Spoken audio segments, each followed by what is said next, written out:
الركراكي يستقر على 90% من اللائحة النهائية ومخاوف من الإصابات قبل الإعلان الرسمي. استقر الناخب الوطني وليد الركراكي مدرب المنتخب المغربي بشكل شبه نهائي على القائمة النهائية من اللاعبين التي سيوجه لها الدعوة من أجل المشاركة في نهائية كأس العالم المقبلة، والتي ستحتضنها دولة قطر في الفترة ما بين 20 نوفمبر و18 دجنبر. وقبل الإعلان الرسمي المرتقب في غضون الأيام القليلة المقبلة، علمنا من مصادر جد مطلعة أن الركراكي تواصل مع جل الأسماء المشكلة لقائمته النهائية، تاركا الباب مفتوحا أمام بعض الخيارات في مراكز محددة، علما أن منافسات الدوريات الأوروبية ما زالت مستمرة لغاية نهاية الأسبوع الجاري. ويتخوف الناخب الوطني بمعية طاقمه المساعد من هاجس الإصابات المفاجئة، خاصة خلال هذه الفترة الحساسة التي تسبق توقف الدوريات الأوروبية والإعلان عن لائحة المشاركة في المونديال، لا سيما وأن الركراكي قد وضع تصوره للمجموعة التي ستقود الأسود خلال المحفل الكروي العالمي في مركز حراسة المرمى.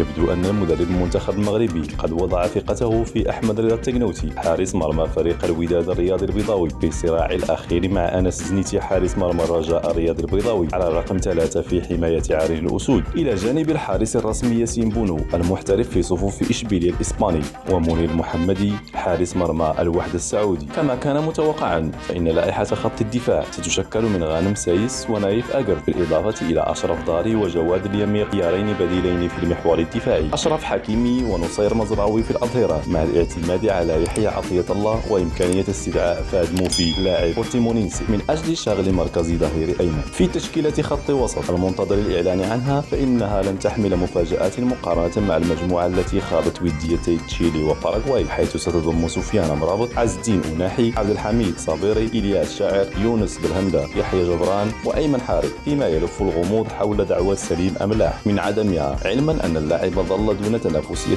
طيلة الأسابيع الماضية بسبب مشاكله مع إدارة ناديه ستاندارد لياج البلجيكي. هذا وينتظر الرأي العام الوطني إعلان الركراكي عن عودة عبد الرزاق حمد الله إلى قيادة خط هجوم الفريق الوطني، إلى جانب كل من حكيم زياش، سفيان بوفال، زكريا أبو خلال، يوسف النصيري، ريان مي وعبد الصمد الزلزولي. تجدر الإشارة إلى أن المنتخب الوطني المغربي سيواجه نظيره جورجيا وديا في 17 من هذا الشهر في مدينة الشارقة بدولة الإمارات العربية المتحدة، وذلك قبيل التوجه إلى العاصمة القطرية الدوحة من أجل الاستعداد لمواجهة الافتتاحية أمام منتخب كرواتيا في إطار دور المجموعات نهائيات كأس العالم.